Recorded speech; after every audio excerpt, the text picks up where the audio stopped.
চৰাইদেউ জিলাৰ সদৰ সোণাৰী নগৰৰ বৰাহী চাৰিআলিত এক পথ দুৰ্ঘটনা সংঘটিত হয়।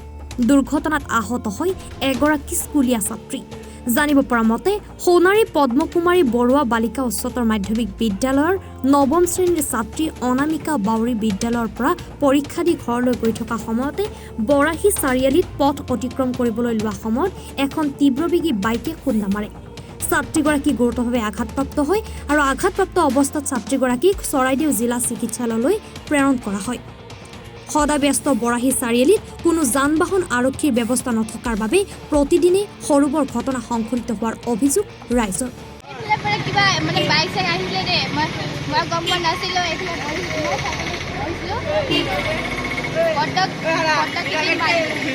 কি নাম ছোৱালীজনী? কিহত পঢ়ে? পৰীক্ষা দি আহিছিলা তোমালোকে? জুনিয়ৰ কলেজো আছে, তদুপৰি এডোখৰ অলপ বাণিজ্যিক এৰিয়া আৰু এইটো চাৰিআলি হয়। আৰু তাৰ ফলত এই মানুহবিলাকে বাইক হওক বা গাড়ী হওক বা এইবিলাক ক্ৰচিং কৰাৰ সময়ত কোনো স্পীড ব্ৰেকাৰ নাই বা কোনো প্ৰশাসনৰ মানুহ ইয়াত নিয়োজিত নাথাকে। তাৰ ফলত সঘনাই দুৰ্ঘটনাবিলাক সংঘটিত হৈ আছে। তাৰ বাবে আমাৰ এইটোৱে অনুৰোধ প্ৰশাসনৰ প্ৰতি, ইয়াত হয় নতুবা স্পীড ব্ৰেকাৰ দিয়ক, নতুবা তেওঁলোকৰ ট্ৰেফিকৰ কৰ্মচাৰী ইয়াতে। আজি কি হ'ল ঘটনাটো?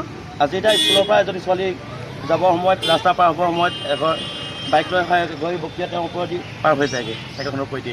কালিও ঠিক এনেকৈ অনুৰূপ এটা ঘটনা হৈছে বা এনেকৈ সপ্তাহটোৰ প্ৰায় 4 দিনমান ধৰি এনেকুৱাই ঘটনা সংঘটিত হ'ব ধৰিছে। Bureau report, any Bharat 24।